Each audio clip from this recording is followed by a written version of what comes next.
I was at a conference last week in Louisville with the Kentucky Jailer Association, and it is without a doubt that jail issues will be a hot topic at the 2020 legislative session. And it is not just a Jailer Association, but the Judge Association as well as the Magistrate Association. Everyone's putting their pencil together, figuring out what, it's been 14 years since there's been some type of an adjustment. State legislation or legislators, they are definitely not in for painting it with the same brush anymore because of it's 12,000 beds across the state. I know that probably the county judges and the magistrates and jailers would like them to do that, but that doesn't seem like it's going to be the what's going to win through, make it through to a vote. But nonetheless, it's a hot item. There are some things that are going to affect the cost of operation. One thing that they feel confident that they're going to be able to pass a legislative funding for a jail deputy academy, and right off the bat, there's a lot of people sitting on the side saying, oh, they're applauding that type of a move, and there's a lot of individual facilities across the state that needs to have a certified training academy for their staff just based on the performance and liability issues that go on. But if you look at it on a budget stand for our county as ourselves, which we meet standards on and exceed standards on training, but if we're required to send our training is not certified. If we're required to send to an academy that's 3 weeks long, the first thing I spoke up last week is we have to fix recruitment and retention. I mean, or you're going to go upside down sending people to the state 3-week academy. By the time you send them up there, get them through this academy, and you put them back on the floor at your facility, and they don't stay. You've got to be able to hold that down. It's a lot of jails are supporting the academy. I myself have questions about it, other than until we're able to secure recruitment and retention. I think that could be a double-edged sword. Is it needed? Most definitely. Most definitely is needed. But again, you got to address retention and recruitment. Like say after 90 days in-house training, go again. No, it will be prior to taking job. So a lot of the jails, once I put my spin on it, there are a lot of support from the jails that operate on the level that we do are in that same situation. And it doesn't matter if you're sitting the jails in northern Kentucky, Campbell County, Boone County. You go to Simpson County down next to Tennessee. You go to western Kentucky, to Marshall, to Fulton, or eastern Kentucky. They are all struggling with staff recruitment and retention. But we're in an industry that we're not going to be able to compete any longer for the level of stuff that goes on. I mean, what goes on in the jails, the standards of operation have lifted. What we're seeing in the jails, mental health, the working conditions, the technology, the stuff that's available in some jails or not in jails, it can be a deal breaker. So some of those things have to be addressed. There has been a lot of communication. So I would encourage you to stay close in tune to your associations and to what's being said in Frankfort, because every little bit of stuff that could be changed, even from down to the doing anything for the justice in moving Class D felons to misdemeanors.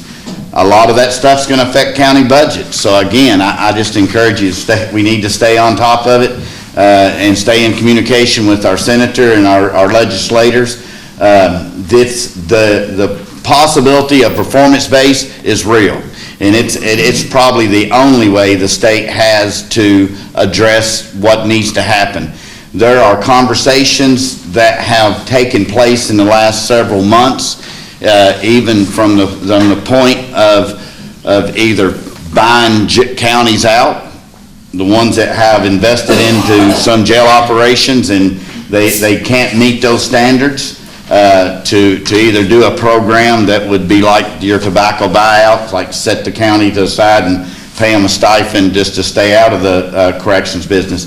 The end result is there's going to be a lot more attention in 2020 moving forward if you're operating a correctional institution that you meet those standards, you meet national or standards more than what we had on an evidence base, to include evidence-based programming for inmates. So, I mean, that's exactly where we're gonna be heading towards. There's still some things out there that I most definitely we need to look at for ourselves. As we look at the opioid crisis, we look at what's happening with the feds and the money that's issued back down. There's some residential treatments options. Reentry, I proposed it a few years ago. I'll propose it again this year here. I mean, I know a few years ago we was looking at 2.5 to build. I'm sure that price is $3 million plus to build an 80-bed or so reentry center. But you're going to see more and more where that the individuals are not able to. I mean, they're having issues with people leaving treatment, where that they don't have the clinical supervision, the 20-to-1 like we have in the jail system. So, I mean, there's going to be some things that are be tested, waters be tested. I know the judge went to a meeting just this week, Lincoln Trail. Yeah, and every county's struggling with high cost of incarceration. I mean, it's there. I mean, the state is stacked. Every jail facility is stacked. We're at, our floor space is taken up. We moved several today just because of some of the pardon releases across the state. There were some jails that got hit that lost, 10 to 15 inmates, and of course we was calling them up, asking if we wanted to replenish them because we had them. So we shipped some out to make space for what we're doing.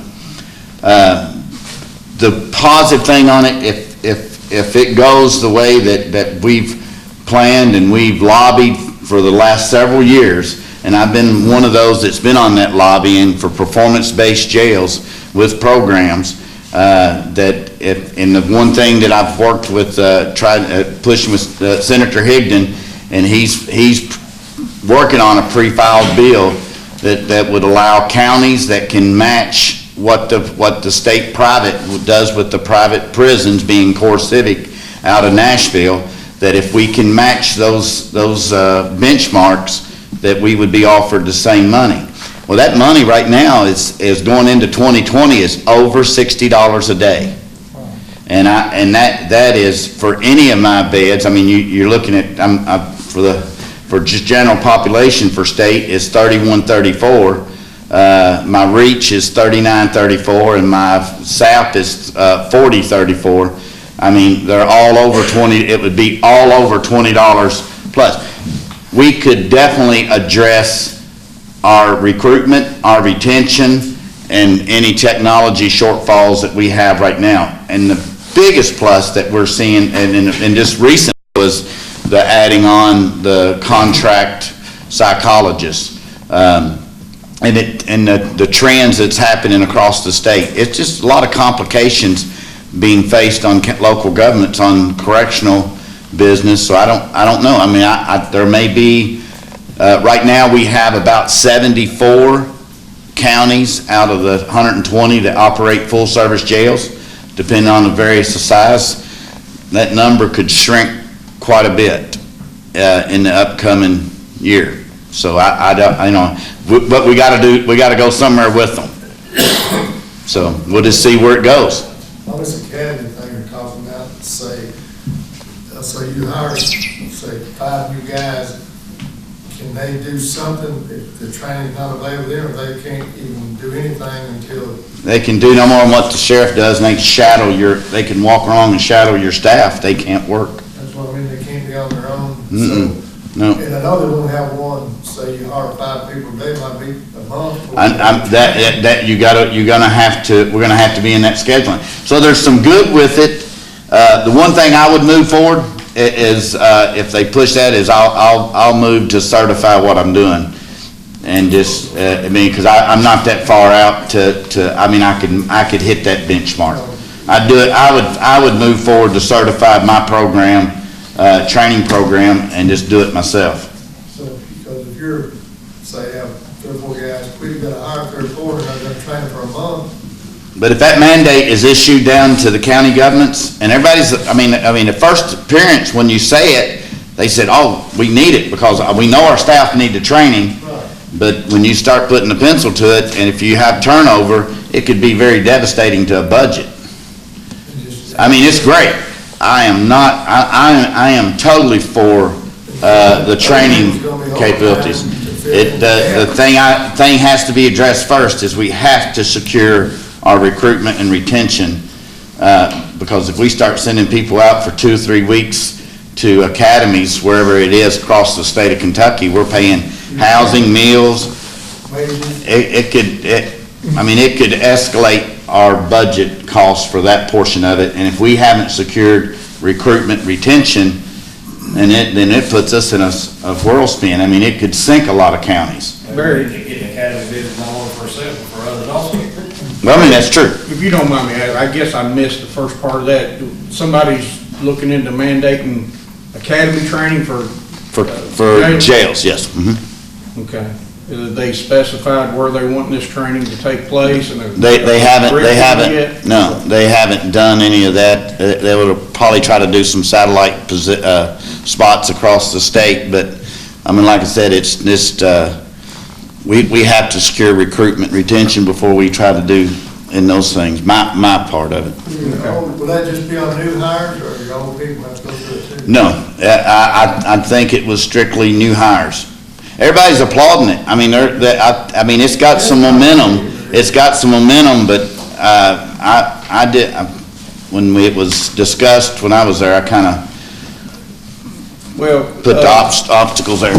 Are they looking as well as looking as far as training incentive, if a jail or a county gets into that they kind of like with law enforcement and firefighters, that they got that CLEP in place to... See, that's another part of it. They haven't, I mean, I don't know.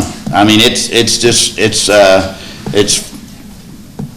the association picked it up like that, like, you know, it's like a golden egg, and they want to run with it, but it's, Once they get that certification, will it be like it could be. Can he transfers, I don't like where we're going over Taylor County, and he's certified, so his certification. You could get into a competitive thing with other jails still in there, or trying to... That's what you're dealing with statewide right now with law enforcement, and that's why you're seeing a lot of agencies that are requiring contracts on new hires. In fact, we've never done it with the sheriff's office in my career, but the ones I'm getting ready to hire, that they're going on a contract. Yeah. Don't blame me. So, anyway, I do have, so on a positive thing is a change, that, and it's still positive. All of that is positive, because I feel comfortable where we are in Marion County, I'm looking for the performance-based pay, and I'm hoping that is where it needs to be at appropriately, so that we can address all of those issues. We do have, our phone contract is due, working with our rep and stuff. Right now, we take in about 60 to 62 or 3,000, 62 or 3,000 a year. They assured me 75,000 minimal. That's not a lot, but it's 75 minimal lot, so it'll give us an increase immediately. Give me a $20,000 every year of the contract for 4 years. Give me $20,000 a year for tech grant, which we always spending for technology and stuff in, and gives us all of our mail scanning stuff to send. All of our mail would be scanned, sent to the inmate by electronic through their iPads and stuff, so we wouldn't have to. We could lessen the liability of tainted mail with drugs into the jail. So that will be, I'll get it to Lisa, the contract, and with the old contract, so we can look at it, but it's a boost up from what we currently got, and we definitely have no desire to change companies, because it's the leading in the industry of technology. So we'll be doing that in January. I'll get with you and Sheriff and Judge later on that deal. Yeah, we need video arraignment. I was gonna bring that up while we was talking jail business, if we knew, or if you guys knew where we were with that at this point. They're waiting somebody, and I don't know, has to place an order. I've got the information from the guy over it, and somebody with the county has to place an order. Evidently Spectrum probably, to put a circuit, one here and one down there that we can communicate to. The wiring is in place, the way I understand it, the courthouse. And at the jail. It has been for a while. Yeah, it has been for a while. But, we had to call it, yeah, so he gave me some numbers, what to call it, but I don't know who has to actually place the order, because somebody has to pay for it. So we don't know if it's on AOC or on the county, or is it on the county? It's I on think the it's on the county. county, it's on the county. AOC did the. So Everything's in place except the They did connection. the internal stuff over here, that was the big issue before, it was gonna cost a fortune, well, they've already got that all in place. And so ours, it's just like a monthly bill, it's circuit, because there's no, Well, Probably be me if it is, let me know, we'll just do it tomorrow if you want to call and see. yeah, I mean, we've got our monitor, everything's set up at the jail. If we can just get the connection, we're ready to, we would like to get started. That help? Cut down on gas. you know what I'm saying? Well, I mean, it just cuts down on contraband too, because it just moves me from having to move prisoners in now the jail for that arraignment part of it. And sheriff as well? And you, Yes, us as well, because we're all for it. In fact, what Barry's talking about with some of the jails across the state, the Sheriff's Association, all the sheriffs are getting hammered, for example, just like our county, with motion day this week, we had, going all over the state to pick up prisoners to bring back to Marion County for 5 minutes before a judge, and then you drive the other end of the state and drop them back off. And, it's becoming very burdensome, the money, manpower and all. And that's what we've talked about, that, some of the jails like the Barry's that are doing better jobs and they're holding these prisoners, that they take the full blunt of that as well, even with the transportation. So I don't know where that'll go. It's being talked about around. It'd be nice if we networked that system, so if you had somebody in Wayne County, they would just do the arraignment from Wayne County. And that's why I think those jails should be hooking If up they've with got their it available somewhere servers. right now, we don't have it in jail, but any county that has it, if you've got it, they can do it. Yeah. It's all like internet, you go everywhere. look at the money it would save. Oh, my gosh. Time. It's that common sense thing, but, you know. Not a lot of They don't have nothing to do with It don't have nothing to do with politics. politics. Or politics. Thank you, Judge. Thank you, Barry. Robert? Things going pretty well. I gave you all a copy of an email that I've received, says that our workers' comp rate, the base rate, right now in 2019, the base rate was 10.48%. And then for 2020, the base rate will go to 5.72%. It's due to a lot of things, most of the power discretion, power loads that the court invested in a few years ago. And statewide, that's going to be the EMS workers' comp rate. Significant savings in it. It's going to be almost half. That's good news, right? It is. That brings forward. And of course, them will be like Barry. Not to be picking on them guys, but they talking about academies and stuff. All my people got to be certified before we even hire them. And there's not people coming into this thing. And those days are going to get worse.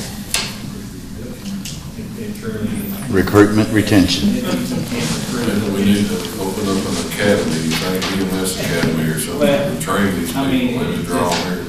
Everybody likes it for a year or two, and then when they see what it entails, they want to do something else. But, I will say Marion County is very fortunate Yeah. that you guys support us the way that you do. We've had for years, and this right here is the prime example of the equipment we have, because it keeps people my age able to do the job. And this right here is a prime example. We spend a lot of money for the equipment we have, and it's paying off now. And I personally want to say thank you all. Appreciate it. Patience, there's such a difference in, Well, yeah, that, you don't have these little skinny hundred no, pounders. not anymore. But, that's all I have, unless y'all have any questions. Thanks, Rob. Thank you. I don't have anything. I give you all my numbers for the year, what we've done all year. And other than that, Thank you, Kate, appreciate it. I talked to Stanley today, and Corey came out and looked at the building, and he's recommending that we use plastic PVC instead of metal conduit, so he's in the process of getting a diagram and everything to get that up to safety. right? So we'll be working on that as quick as we get the bids in on that. Okay. But bear with us, we appreciate you hanging in there with us. Big patient. Gary, I didn't mean to skip over you. Laura has not contacted me with anything, but last week, we had an emergency services meeting and informed all the heads of the departments that the state's coming down with another change for rescue. And I'm bringing everybody's attention that the days where the rescue squad will come on out and assist with traffic detail, parking detail, no longer will be allowed. You can do it, but Just rescue. this is rescue. This is the rescue squad, and Marion County Rescue Squad only. It's got nothing to do with any other agency. Now, we are still tasked under KRS and KAR for any law enforcement. If they page us out, we go, okay? And if there's a bad accident, we have to help with traffic and reroute, that is covered under the state. But the rescue squad itself, whether it's a volunteer or private entity, is not tasked to do non-emergency, non-beneficial parking or traffic assistance. Now, don't shoot the messenger. Second, not being insulting, but does everybody fully understand that anything, basically it's a PR thing, we can't do it. Now, there is also a caveat to that. The judge is going to be looking into it if the county carries a rider to supplement the state is possibly impermissible, that we could be utilized. But the problem here is, think about it. That's Marion County. Okay, Ham Days, where's Ham Days? City of Lebanon, right? So, county, we can't do it, because it's a city. So the city would have to take a rider out. So if we do something for Raywick, okay, we do something up there, same thing. They would have to take a rider out for us. So the good and the bad is, state is trying to find ways to save money. All right? And to reiterate what Robbie said, and Mr. Kirkland, he's a fireman up there. You know, next year will be my 37th year that I've been doing this. And the people that are coming in,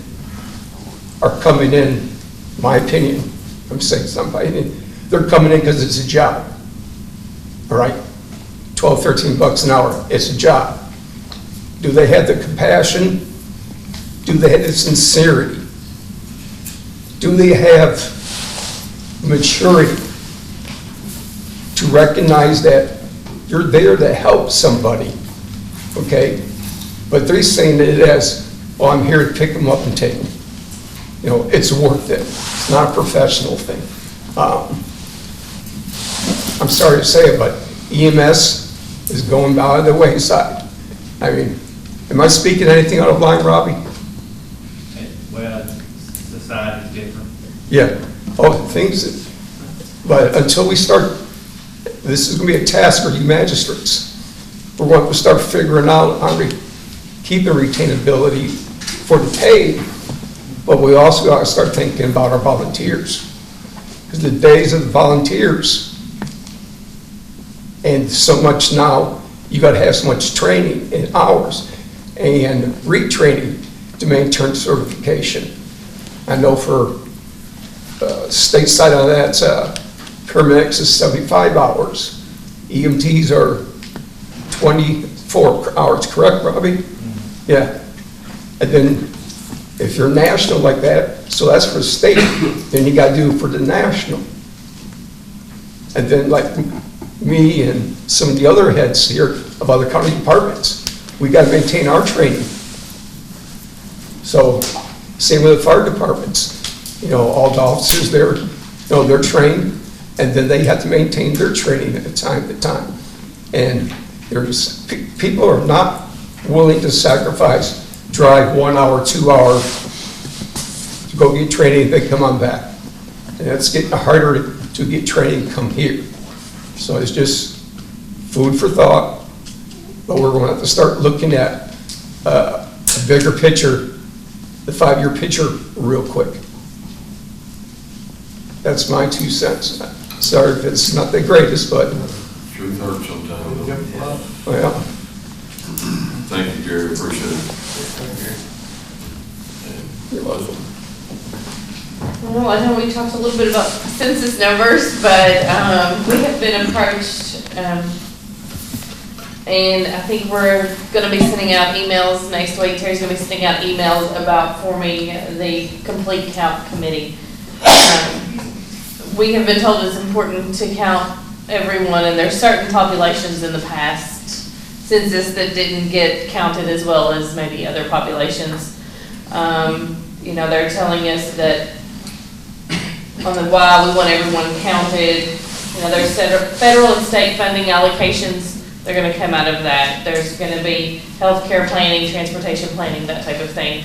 So we're going to have a meeting in our office on the January the 23rd at noon. If anybody wants to attend, let me know. I think the number I heard was for every person registered for the census, there's a potential of a $2,000 grant for your community. So basically, if you get 20,000 people, that would be a lot of money that Marion County would be. For those that don't, we lose $2,000 basically in the potential grant funding that is allocated for the census. So, and they have told us that the first phase is going to be, hey, you're going to, for every week, you're going to get a little postcard that says, fill out your census online. Fill out your census online. There is a lot of our population that cannot do that without assistance. You know, we have resource room that's got computers available for those people.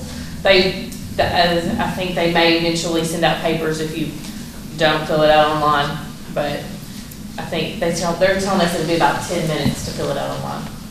Now this meeting, if you're gonna be on, if you choose to be on the complete count committee, I think there's some training, you know, an hour of training or so that's gonna be involved with that. But part of that job is gonna be to get the word out to complete your census. So. When's that meeting, you said? It's gonna be on January the 23rd. Can you send that to us on an email? Yes. Yes, yes, we've got a list that's going, should go out tomorrow, actually, is the plan. Yeah, I know the sheriff wants to come. Wherever you want. I know they're really after the census. These people they're persistent. I mean, they call or they send an email, and every single day, they're after somebody to help do it. So if you know anybody And will do it. if you don't really, you know, when Hal was talking about maybe those groups of people that they serve in their lunches, you know, I can see where those people might need some help. And there's other populations that are gonna need to be reminded to fill it out too. It benefits our county, but everybody. I think we ought to all get involved in it and try to see if we can, because It's it, about 20,000. Little city. well, we just, could you imagine that grant money? Yeah. I want some grant money. Get switched to congressional districts or anything. That's right. Does that increase our The community judges? centers, do they all have Wi-Fi?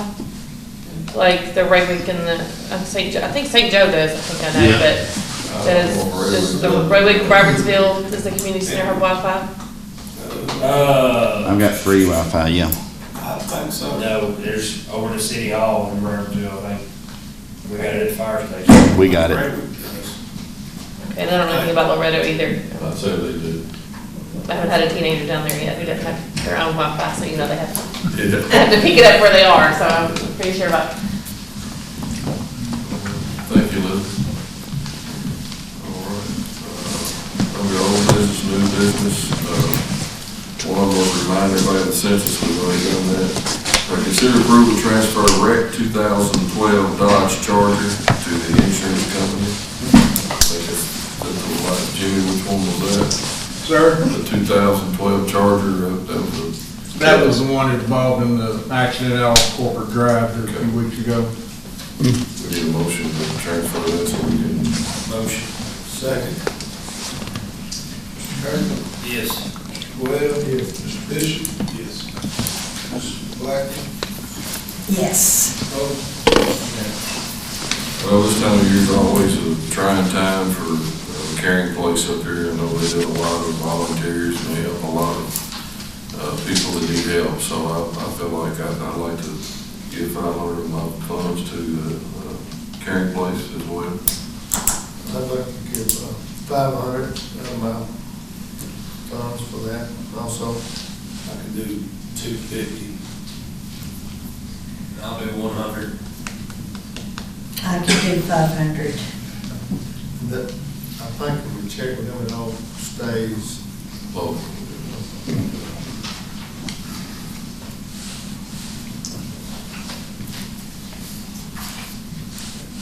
Motion on that? Motion. Second. Mr. Webb? Yes. Mr. Bishop? Yes. Mr. Blackman? Yes. Mr. Kirk? Yes. Yes. well, this is the last meeting of the year and it doesn't seem like time's flowing again as always, but I appreciate everybody for what all they've done and their input and their help. All the department heads, the sheriff, the jailer, everybody comes to the court meetings, media, Jimmy, just everybody for helping Marion County. We appreciate all you all do for us. And everybody have a safe and Merry Christmas. We got to pay the bills and pray for.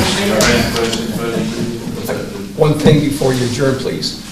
Just to make things very simple, anything that's public related, for like show and tell, like emergency services, we can participate. When I say we, I mean the rescue squad. Basically, anything that's private, you know, all these other events are pretty much private. Now, someone's going to squawk about fair. Now, we have to be there because that's part of the contract, and also it's a stipulation they have it with the tracks. If there's any sort of races, you know, fire department, EMS, rescue, they have to be on scene. So it's basically, if it's not been paged out, it's not an emergency, I'm sorry, we can't go. Our heart's there, and some of us might show up, but we are there with no official title. Motion Pay the to pay, bills. motion to pay the bills. Mr. Quayle. Mr. Bowles. Yes. Ms. Blackman. Yes. Mr. Kirkland. Yes. Bishop. Yes. Unanimous.